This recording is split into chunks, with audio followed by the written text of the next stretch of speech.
We're continuing our 8 weeks wrestling with Jesus the prophet when he turns his journey, when he turns his gaze toward Jerusalem, and he's walking toward Jerusalem, somehow knowing to a degree what's coming.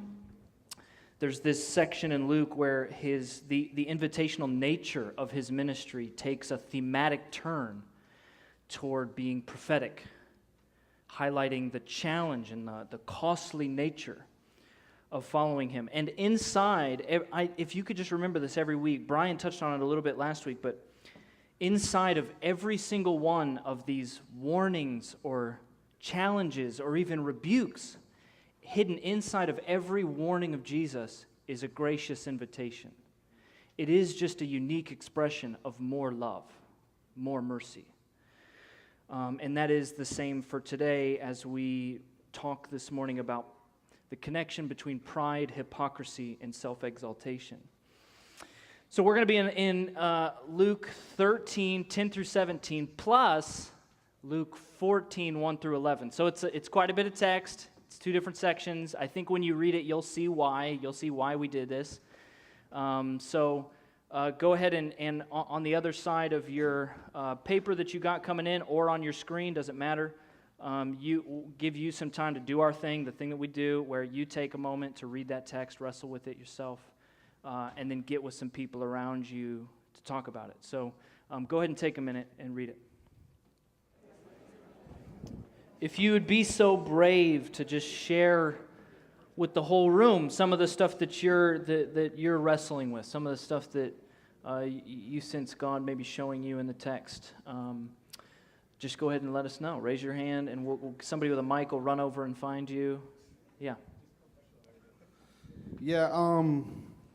For me, I don't know if this is a question, observation, or it's just something that's just really just popping out at me. Is just this lady had this spirit for 18 years, and then who knows how long this other guy had his ailment. Mm-hmm. And just the idea, their rest came, their Sabbath came to them. Yes. But lately, I've just been thinking a lot, how were they coping before that? Right.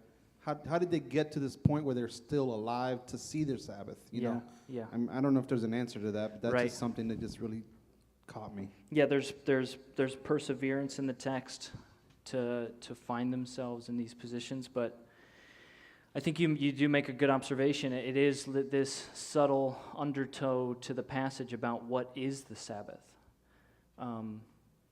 And have these, it's almost like they're sending this person away to say, 6 days out of the week you can come do this, that's fine. Or 6 days out of the week, whatever, but we're just one day you can't do this or whatever. Go and respect the Sabbath, but is that a Sabbath for them? You can preserve maybe a narrow perception of the Sabbath for the self, maybe that synagogue leader or those Pharisees who are trying to have this intellectual conversation, but are they sending that person away to a Sabbath? And it is one of these kind of undertows of that text. That's great. We got one here, one there. Good morning. I guess I feel a little unsettled when Jesus talks about people that are crippled Sure. or that are sick as it being a disease, or not a disease, but more so like a bad spirit. Mm-hmm. So I'm just thinking about back then, I think either you or Brian talked about back then when people had sicknesses or ailments of some kind, that it was because of their parents sinning. That's but right. what about now? Yeah. So if somebody's crippled that I know, or somebody, there's something wrong with them, to normal society, does that mean a spirit is binding them? Should we just be in always in prayer? Yeah. Because there's something holding Liberation mode. Yeah. Yes. Yeah. Yeah, I think that's a really good observation. It is, and I think what Jesus is doing when he does approach these people who are paralyzed or blind or sick or under oppression, and kind of the corporate religious view is that either you did something to deserve that, or your parents did, or your parents' parents did. And part of what Jesus is doing is cracking open the possibility that that's not always the case. But he's not saying that it's never the case. but that we actually have to, we talked about this maybe a few months ago, that each case by case, it's discernment. That sometimes, if you're never open to the possibility of a physical issue being prompted by spiritual causes, then you're missing some things. But if you're always attributing physical problems to spiritual issues, then that's not the case either. And it's always kind of this coexisting of both. That's great. That's great. Good morning, saints. Good morning to all of you. In my group here, I discussed the fact that, first of all, Jesus made very clear in Matthew, the Sabbath was made for man. I was made for the Sabbath. Mm-hmm. He fulfilled all law and righteousness in him because he was the creator of all those laws, and he subjected himself to those very laws that he created in his incarnation. Yeah. And he fulfilled that. Not one jot or tittle shall pass away, and it shall be fulfilled, but it's fulfilled through him. Therefore, technically, he's the author and the authority of the Sabbath law to begin with. Yeah. I have a BA degree in legal law through Kaiser, and one thing we've learned is that there is what we call letter of the law and the spirit of the law. Christ weighs all things in all righteousness and fair judgment. His judgments are different from our judgments. We are judgmental creatures, yes. That's right. But we are flawed in our judgments because of our sinful nature. It is Christ in his perfect incarnation that weighs all things and knows all things. This is why he could heal on the Sabbath. This is why he could heal a blind child on the Sabbath. That's right. And he upholds that spirit of the law, like you're talking about. In the last verse in Luke's text, it's really about ethics. And we don't understand because it's, again, the spirit of the letter of the law and the spirit of the law. Right. And it's also not enough churches today really teach on biblical ethics.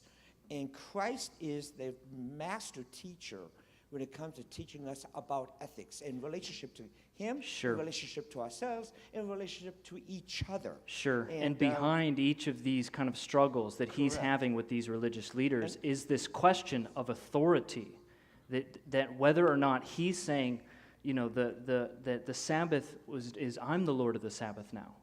And this is actually the third. Some of you guys might be thinking, we already studied this. Is anybody thinking that? I don't need a mic. It's fine. Some of you might be thinking, we already studied this text. Because this is actually the third and the fourth time that Jesus is having a struggle with these guys. I'm going to get rid of this if it does it anymore. The first and the second time is this struggle about the authority of Jesus, and that's why they have this wrestling. They disagree that he's the one who is the Lord of the Sabbath, and that he has that kind of authority to interpret the law that way, to expand it.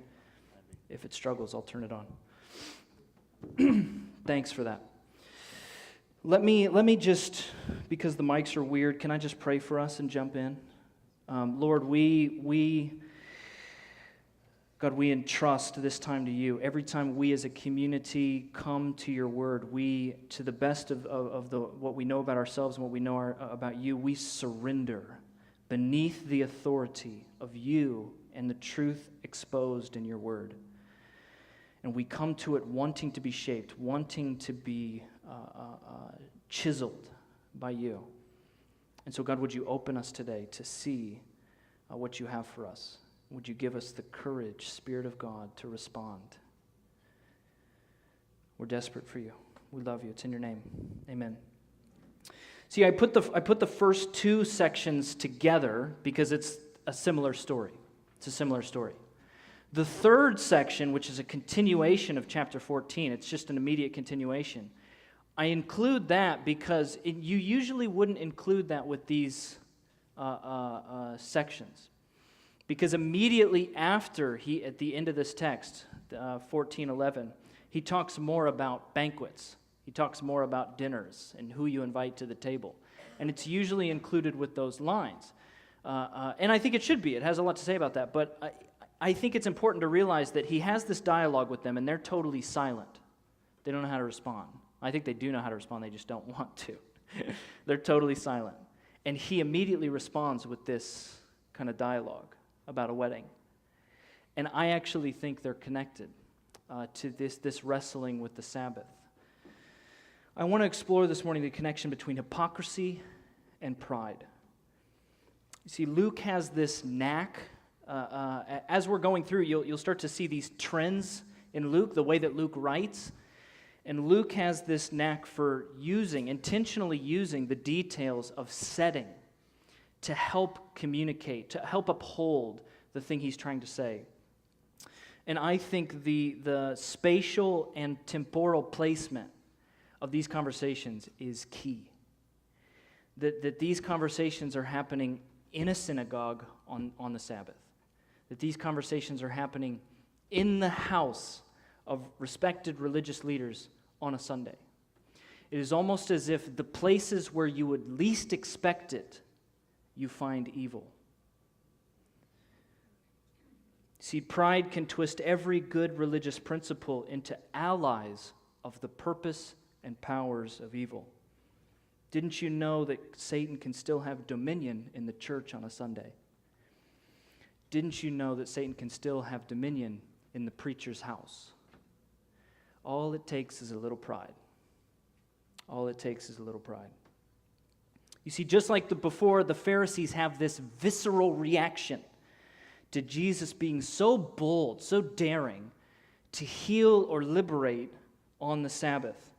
And when they have this visceral reaction, this gut reaction, what Luke says in this text, indignant, they respond with indignance. They frame that reaction, that gut visceral reaction, they frame that reaction as a theological disagreement, as a disagreement on the interpretation of the law. What constitutes work? That's what they're disagreeing on. What is and what is not work? But Jesus doesn't actually ever engage in a theological framing of their reaction. Jesus doesn't respond to this guy, this synagogue leader, and say, well, tell me more about that. Tell me more about your interpretation of work on the Sabbath. What is and what is not allowed? Tell me more, and tell me why you see that. And Jesus also doesn't try to defend his own view. He doesn't try to explain why liberation of the oppressed and healing of the sick or the lame or the broken is not constituted as work in the law. He doesn't try to go into this kind of theological dialogue. He doesn't agree with the framing of that visceral reaction of the Pharisees as really just a misinterpretation of the law. And Jesus wants to have a heart conversation, not a theological conversation.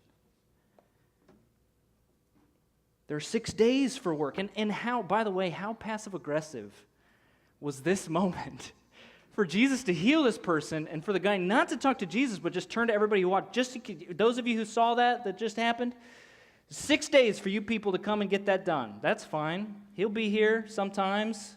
We got 6 whole days for you guys to come and get that done. Not today. What's the problem? It's very simple. What's up? Just wait till tomorrow. Doesn't talk with Jesus at all. Just turns to everybody watching and has this conversation. Super passive-aggressive. Very passive-aggressive. But Jesus doesn't ask about the interpretation of that law. Instead, he asks, here's the question Jesus asks: why is it that animals get more compassion from your heart than a sister? Because you got to understand, again, contextually, there's multiple different groups of religious communities in this time. In the New Testament, you see sometimes Sadducees and Pharisees compared to each other, or you see them mentioned. There was another group called the Essenes, and the Essenes were very, very literal. I mean, they were rigid, more rigid than the Pharisees. And one of the things that the Essenes and the Pharisees actually disagreed on, had like a line in the sand disagreed on, was treatment of animals on the Sabbath. And the Pharisees had actually created a line, like a real dividing line between them and the Essenes, because they decided that it was okay, it was permissible to actually feed, water, untie your animal, care for your animal on the Sabbath. It was okay. Essenes didn't do that. They were literal. The Pharisees were progressive on this issue, raging liberals on this issue, caring for their own animals on the Sabbath. And that's why I just need you to see Jesus isn't just like picking some random example. He's picking an example that the Pharisees have chosen to be a hill on which they would die, a theological hill on which they would break fellowship with other people. Their own care for animals, and those animals actually help them. It's very self-serving. I don't want my animal to die on me. I got to be able to feed and water them. And what he's saying is, explain to me why you would treat animals as a hill to die on, and why the care for animals would prompt your heart to actually consider other ways for the interpretation of the law. But a woman, and not just a woman who is your sister in the line of Abraham, and not just your sister, but a woman who is under the impression of evil, and not just a woman who's a sister who's under the oppression of evil, but one who has been so for 18 years. Why is the concern for this woman in your heart not leading you to at least question your interpretation of the law? The same way in which your concern for an ox would lead you to do that. Why is it that your heart, what you've just exposed to me, is that your heart has a higher concern for an ox than this sister? Explain that to me, your heart. We'll have a theological conversation later. That's fine. This is my first question. And they are what? They are humiliated. They are exposed. The desires of their heart, the concern of their heart is exposed. You see, sometimes you want to make exceptions to rules for certain outcomes, but you don't care to adjust those same rules for other outcomes. And the rules, the laws that you love, and then the ones that you struggle with, they reveal your heart, the concern of your heart, the makeup of your heart, the desire of your heart. And that's what he wants to talk about. A couple weeks ago, my wife and I went out for ice cream with Derek and June Scanlon. We got all of our kids together. Are Derek and June here? Okay, good. I'm just kidding. So we all went out for ice cream. We went to Donation. Has anybody been to Donation yet? It's downtown. Yeah, so basically it's dough, the word like bread, like dough, like cookie dough, and then the word nation, donation. It's downtown, it's new. And I guess it's, I'm not entirely sure how this works, but it's like affiliated somehow with Metropolitan Ministries, and you buy stuff, and some of the money goes to ministry. Basically, somebody just told me, look, we could go here, and you can eat ice cream and cookie dough, and it serves and loves people. And I was like, good, we're good, let's do it. You don't even have to tell me. I mean, it could be like 1%, and that's all the motivation I need to not care about my body anymore, and I'll just go eat 2 scoops of cookie dough, 2 scoops of ice cream. I'm just trying to serve and love the city. That's all I'm trying to do here.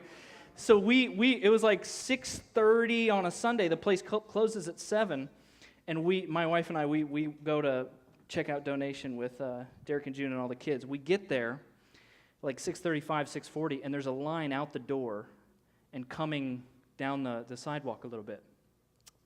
And we pull up, and I was like, geez, I don't want to do this, but we're already here, and they're coming or whatever.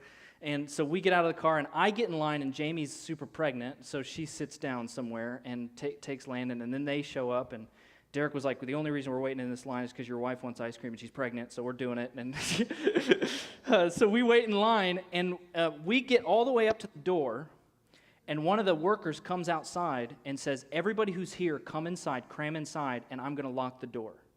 It's like 6:40 maybe, and they close at 7. But they're basically saying the amount of time it's going to take to serve all the people who are here, it's going to get us to 7 o'clock. So we're not adding any more people to the line. So we get inside, we all cram inside, and my wife and June and all the kids, they sit at this table outside the front door, and Derek and I go in, and we're going to get stuff for the kids. So Derek and I go through, we get the stuff, and we get ice cream, and we're coming to the front door, and by this time it's about 6:55, and there's a family outside the door, and the dad of that family is just standing at the glass door. And he's knocking on the door. He's trying to get this worker's attention who's kind of guarding the door. The door's locked. And he's like, the dad is like knocking on the door, yelling, trying to get his attention. And the guy's just refusing to work with him, talk with him. And Derek and I come up, and we realize the dad is standing there waiting for somebody that has to come out. And Derek and I come up and we're like, oh no. We have to get out, but we're so sorry. So the guy unlocks the door, lets us out, and this dad just comes and gets in his face and just starts going ballistic on this guy. He's like, it's you guys close at 7, it's 6:54, let us in. Like, he's like freaking out on this guy. And he's like, take me to your manager. And the guy's like, I'm the manager. You're talking to the manager. I've explained this 100 times. You know, he's like, I can't pay people beyond 7 o'clock, so I've got to guess, like, how many people are going to get us to 7 o'clock. I can't let anybody else in. Like, I have to cut off somewhere. I'm sorry it's you. Like, you can come back tomorrow. And the guy's, like, yelling, and the horrible part is, like, we're sitting right outside the door. We're just listening and watching this happen. And the guy has kids, like 2 or 3 kids, and the kids started saying, like, yeah, this is bad. Like, they're, like, freaking out. Like, they're doing what their dad's doing, and they're, like, yelling, like, boo, we don't like donation. And eventually the dad, like, nowadays, back in the day, it'd be like when you were, like, in an argument like that with somebody at a storefront, you come to blood, it's like, if you're, like, raging mad, it's like, I'm going to punch you in the face. Nowadays, what that is I'm going to write a review when I get home. So the guy drops that bomb. He's like, you just wait. When I get home, I'm going to write a review. And the guy's like, okay, dude, I'm sorry. And then they all, like, the whole family walks off. And Jamie and I and Derek Jr. were all sitting at this table, and we're just like, oh my gosh, like, should we have got in the middle of that? Is that a place where you get in the middle, or you say something? Did we just betray God? What do we do here? And eventually, and we're kind of like, those people were crazy. Like, it's just ice cream, and it's for donations. What is going on? Like, it's just what was this worth it? We're like, just like, these people are insane. And eventually, it was either June or Jamie, I can't remember which one, but somebody posed the question at the table, gosh, if we were here 5 minutes later and we were the ones who got locked out, would we have reacted the same way? Now, that's a Jesus question. Because that poses the question, are we only liking this rule, this standard, this law? Not objectively loving this rule because it represents justice and love and peace and it ushers us into a better society or somehow, but I like this rule because it served me. But the moment that this same rule, which I love, and this is a great rule, they did this well, the moment that we're the ones who are locked out, I hate this rule, it's a dumb rule, it's stupid. And just to confess to you, I mean, the moment that question was posed at the table, I immediately knew I would be that guy. I would do that. I would be the one standing at the door waiting for it to be open.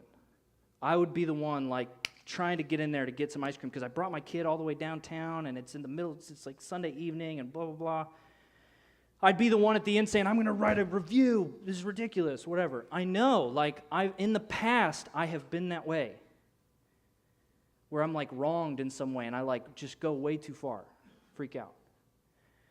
And if I just remember in that moment, if the people, they kind of posed the question and then we just didn't really talk about it that much, and I just remember thinking, like, if they knew that that was my heart, I'd be humiliated. I'd be exposed. I'd be humiliated. That's the question that the Pharisees and the synagogue leaders refused to entertain. I wonder if we hold tightly to these laws because these laws represent the wholeness of the love of God in a just world and they usher us into the care and concern of God's heart, or do we only hold to these laws because they benefit us, our authority, our position, our status, our power, our comfort? And what if I was the one, synagogue leader, what if I was the one who was subjected to spiritual oppression for 18 years, could not stand up straight, and Jesus happened to come and offer me healing on a Sunday? What would I want? What would I do? You see, it takes humility to ask that question. And you know the Sabbath isn't bad. We're Sabbath people. Like, you should take a Sabbath, totally. Do your Sabbath. That's great. It's amazing. But there is this possibility to defend something true in a way that is aligned with evil. If your defense comes from a self-serving heart, this benefits me. It's the reason I love it. It's the reason I like it. See, this hypocrisy emerges from the inability to ask these hard questions of the heart, to see these hard realities about the heart. And I think Jesus responds with this final teaching. When he has this moment and they respond with silence, and he responds with this teaching, I think he's exposing that we are blind to the conditions of our heart by our pride. The inability to value the lives of others, to see the image of God in others, to love others the way that God loves them. I think that's because we overvalue ourselves. A few years ago, I was an usher at a wedding of one of my wife's cousins. So that's how you become an usher, by the way. It's like you're kind of important, but you're not important enough. You're in that weird in-between place, relationally. And then you become an usher. And when you're an usher, has anybody been an usher at a wedding? It's very confusing. It's very confusing. Because an usher, the role of an usher is never actually defined. It's always like the last thing thought of by the bride and groom, or actually never thought of by the bride and groom. And what you are included in, when you are included in the bridal party and when you are not included in the bridal party, is always up for games on every individual thing. And it's different between every wedding. Do you go to the Saturday morning brunch with the bridal party or not? Sometimes you do, sometimes you don't. I don't know. Are you a part of the picture session? Do you get in the limo and go around and like find all the cool places with the photographer or whatever, or do you not? Do you go to sit at the head table in the reception, or do you not? Sometimes you do, sometimes you don't. I don't know.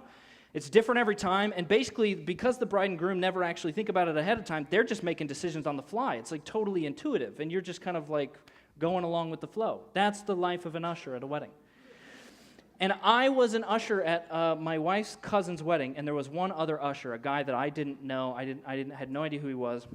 And we showed up on Saturday for like the photo stuff before the wedding happens. And as like pictures are being taken, I don't know what I'm supposed to be in and what I'm not supposed to be in. So I just kind of sit in the back. There's like this little, we were in this park, and there was like this little water retaining wall, and I just sat on this wall. And occasionally they'd be like about to snap a picture, and they'd be like, "Where's Lucas? What's going on? Where's Lucas?" And they'd see me, and they'd be like, "What are you doing? Come on, like come get in the picture." And I'd come and I'd get in that picture, and I'd be like, "Yeah, cheese." And then I'd go and I'd just sit at that thing and just kind of watch everything happening. The other usher was the opposite. He tried to get in every picture, and they'd have to be like, they'd be about to snap the picture, and they'd be like, "What are you doing? Go. This one's not for you. Just hold on. Just wait. Just hold on, we'll do yours in a minute." I mean, it'd be like bride and groom, and then this guy, this is not your thing. This is not what we're doing right now. The guy comes back to me about halfway through the doing all the pictures, and he sits with me, and I don't know him, and he just says, "Man, it seems like you're doing this thing better than me. You know what? How do you know? How do you know the pictures you're supposed to be in?" And I just said, "Look, man, I just think it's a better strategy if I could coach you for a minute. I just think it's a better strategy because you don't know and I don't know. I think it's a better strategy to sit back, assume that you're not in any picture. Just sit back and wait for them to just invite you into the picture. And then you get to go and get in, and then there's no humiliation, afterward when they're like, 'Dude, get out of this picture.'" And he's like, "Dude, that is like brilliant." He's like, "That is amazing." He's like, "Have you been an usher before?" "Where did you learn that?" And I said, "Actually, man, I learned it from Jesus." And I was like, Jesus talks about weddings very similarly, and he just said, like, "Look, don't take a high place at the table and get in a position of honor, and then they have to tell you to get out of it. Just sit back, and let them invite you forward, and that's really honoring," or whatever. And he's like, man, I will never forget his response. He was like, "Man, who made Jesus an usher? Isn't he like best man?" He's like, "Jesus is best man status at least." That's what he said.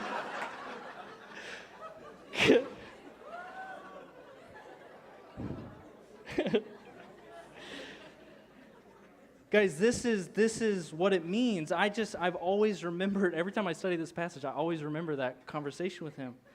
This is what it means to be given over to the pride of life, to have your life saturated by self-exaltation, to constantly take the place of honor in the table of life. It is to live as if every picture is for you. It is to live as if every moment is for you, about you, needs your input, needs your voice. And you cannot see others with the love of God when you cannot see past yourself. You cannot receive the honor and the exaltation of God when you've gone grabbing for your own version. And this gracious warning from Jesus is that you can humble yourself, or you can undergo the humiliation of being humbled. You can check your heart. You can check the desires of your heart, or your heart will be exposed to the world. You can check it, or he'll check it and expose it to the world. I kept thinking this week about Peter's public error in the New Testament. You know, Peter was the one in the New Testament where he, the New Testament church kind of trying to figure things out, and Peter received this dream and then another vision, and basically he was receiving this revelation from God that the kingdom of God and this new salvation that Jesus had created for us was not just for Jews, but it was also for Gentiles. That Gentiles were actually included in the people of God now. And Peter was the one who received this revelation, and he took that revelation to the leaders of the early church, and they were like, all right, I guess we're doing this thing. And eventually there was this season where Peter was serving at this church in Antioch. And this church in Antioch was like an incredible New Testament church. It was multicultural, multi-ethnic. It had every tribe, tongue, and nation. I mean, it was Jew, Gentile, and actually it was probably majority Gentile. It's a Gentile movement of God. And Peter's there serving, and it says that Peter enjoyed table fellowship with the Gentiles. That he would actually enjoy the honor and the community of table fellowship, of sharing a meal with the Gentiles. But eventually James, the leader of the church in Jerusalem, he started kind of like being a little concerned about this church in Antioch. And there was a little bit of a controversy about whether or not Gentiles had to embrace some of the Jewish customs to really be saved. It's fine for you to be included in the kingdom of God. That's great. The salvation of Jesus is for you, absolutely, but you also have to become Jewish. You also have to avoid certain foods. You have to be circumcised, all this kind of stuff. And James was a little bit concerned about what was happening in Antioch, and so he sent some of his leaders down to Antioch just to see what's going on. And Galatians, when Paul's kind of talking about this event, Galatians says that these people from James, these friends of James came, and Peter it says that he was afraid of criticism, and that he wanted to kind of like appease these friends of James, really appease James, and he was afraid of criticism, and so he stopped having table fellowship with the Gentiles. He kind of broke fellowship with the Gentiles and would only eat with the Jewish people. And Paul had to publicly confront Peter to his face about this. And it was not a theological issue. It was a matter of the heart. It was a matter of the heart. And Paul has to publicly confront, publicly humiliate, publicly expose Peter. He has to humble Peter. And somewhere, we don't see the details of that interaction afterward, but somewhere along the way, Peter changes his mind. He's swayed. And then Peter and Paul together go all the way to Jerusalem to have this conversation with James, and they do a similar thing. It's not as confrontational, but they have to bring up this controversy. And even James, in that conversation, James is swayed in this public confrontation. Did you know that 2 times in the New Testament it says a version of these words? Humble yourselves before God, and he will lift you up. Humble yourselves before the Lord, and he will lift you up. And both of those times are Peter and James. Humble yourselves before the Lord, and he, in due time, he will lift you up. Take the low seat and let him exalt you. Don't go clamoring for your own exaltation. Don't think of yourself too highly. Don't be ruled by pride, because then comes hypocrisy. And you will be humbled, but humble yourself and trust God to lift you up. The worship team would come up. I want to wrestle with that idea, how to respond to that idea. I mean, what does it mean to humble yourself? What does it mean to take the low seat? To grow in love for others by letting go of the exaltation of yourself. In my own listening to Jesus this week, while engaging with this text, I actually decided to start reading Paul's rebuke to Peter in Galatians 2. I decided to start reading that as if it was my rebuke. And just to start to wrestle with that, chew with that. And there's this line in Paul's public rebuke, public confrontation of Peter that I wanted to share with you that stuck with me. Paul says this, I am a sinner if I rebuild the old system of law which was tore down. For when I tried to keep the law, it condemned me, so I died to the law so that I might live to God. I was wrestling with that all week, thinking about how there is no system of rules, there is no system of law that can lead you into life and life abundantly, because there is no system of law or rule that can actually capture the heart of God. There is not. But we are law builders. We are rule makers. Because we're people driven toward control and independence and clarity and certainty, and we want to know if I'm good and if I'm better and if I'm right, and I want to have control of my own destiny, all this kind of stuff, and we become rule makers and law builders. And I started wondering, are there rules that I've made that the poor and the needy would come in the midst of those rules and provoke me to defy those rules, and I wouldn't, because I had trusted in those rules to lead me into life. And in so doing, I would actually align myself with the powers of evil by further marginalized people, just like these texts. And I started wrestling with these rules that we build. What are the laws that I have rebuilt and trusted in? I remember 2 years ago, we were leading a house church on our block in our neighborhood, and we decided for 2 or 3 months to go through a manuscript Bible study of 2 Timothy. And on our block, there was this elderly African-American woman named Fern. And she was kind of like the matriarch of the neighborhood. She'd been there forever, and she's this amazing woman. And she was of the Baha'i faith. And the Baha'i faith is a little bit complicated. I won't go into it a lot, but basically it had some universalist undertows. Like everybody's worshiping the same God, but in different ways. Everybody's like partially true, but not totally true. And we can just kind of be together, learn from each other. And so she would always have these interfaith prayer meetings in her house, and she would have these interfaith dialogues in her house and all this kind of stuff. And we loved her, and my son Landon loved her. She loved Landon. But we had this open standing invitation to her to just come study the life of Jesus with us. And we told her the day, the time. We just said, hey, anytime you want to, if you want to come and share at the table with us, eat a little bit of a meal and just study the life of Jesus with us, we'd love that.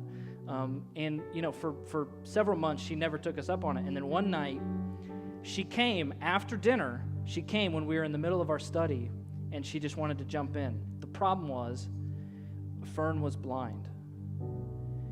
And she came in the room of a group of people, InterVarsity alums, several of us, who are ruthlessly committed to manuscript Bible study. Inductive manuscript Bible study. That's how God speaks to people. It's one of the only ways, inductive manuscript Bible study. And we'd always have the passages that we'd print out, and there's like no numbers on the verses because that'll jack you up, so you gotta put all the words on the page, pass out to everybody, and you get everybody markers and you mark it up. It's just like the way we did things. It's just like we grew up in the university world. We loved that, and I still love that. Look, I'm not dogging it. I love that kind of Bible study. But this blind woman comes into the room, and what are we gonna do? What are we gonna do? Are we going to do inductive, marker-filled manuscript study with a blind woman in the room? And we tried to do this little hybrid thing where we gave everybody passages and you marked it up, and then you're trying to talk about it, but she can't see anything, and so we're also trying to do a little bit of devotional and say stuff, and it was just so messy and so jacked up. And I think to this day, I think that moment, that situation exposed us. It exposed a rule, a law we had built around manuscript Bible study. We were so ruthlessly committed This is the thing that we do. This is the thing that we love to do, that we didn't actually know how to interact with God or with people without it, somehow.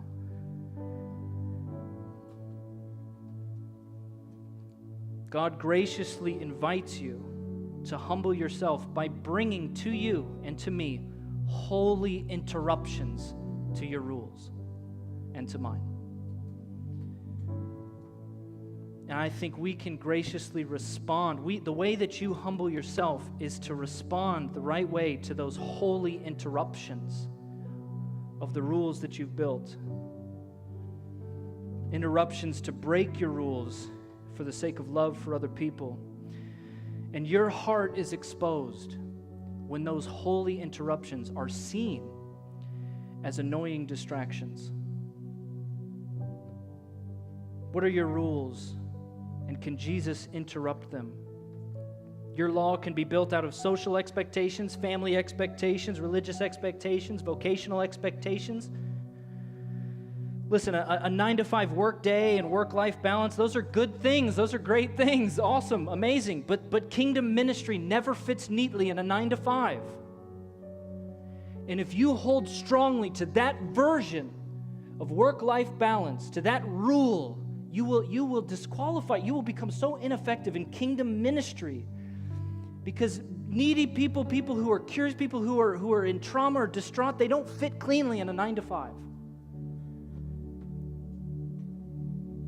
I love principles of family night and movie night, but if a domestic disturbance is going on next door and somebody comes over to your house to ask to either stay and hang out with you for a few minutes or to come over to their house to try to mediate, are you going to be like, oh gosh, this is so frustrating. This is family night. This is so important. No, family night's great. I love family night. But guys, sometimes the kingdom of God will send Jesus will send holy interruptions to break your rules.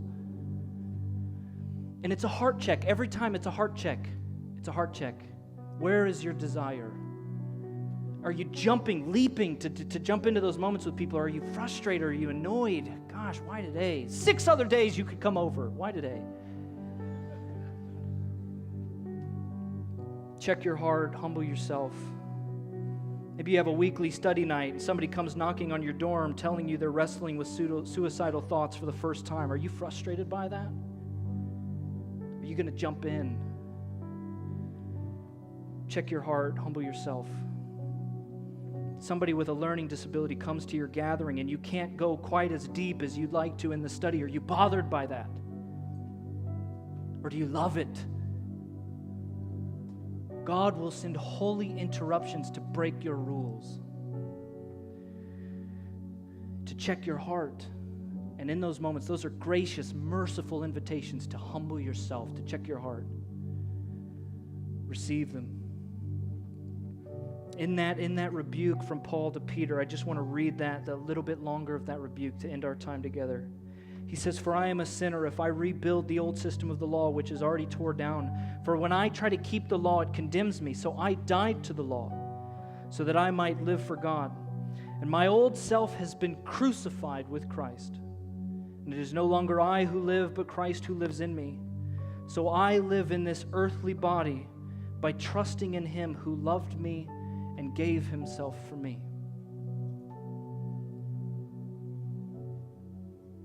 Guys, on the night He was betrayed, He took this bread and He broke it. He said, "This is my body broken for you. And when you eat it in remembrance of me. You eat it in remembrance of what I've done to deliver you from those systems of rule and law and to lead you into life in the heart of God." And in the same way, He took the cup of the new covenant, poured it out, saying, "This covenant is this is the new covenant in my blood, shed for the forgiveness of sins. And when you drink it in remembrance of me." And so this morning, when you come for the elements, you come to have all of your rules placed on the table. All of the things that you do to discover security or worth, the things that you value, you put them on the table and you say, "These are good, these are right, these are true, I like these, but they belong to you and you can interrupt them anytime." anytime. And if my heart strays from you, God, this is the question this morning. If my heart strays from your heart, would you expose me? Would you confront me? Would you lead me into humbling myself? And if I don't, God, if I will not humble myself, would you humble me? Would you humiliate me? And the mercy of that. This morning, would you come, the elements given for you?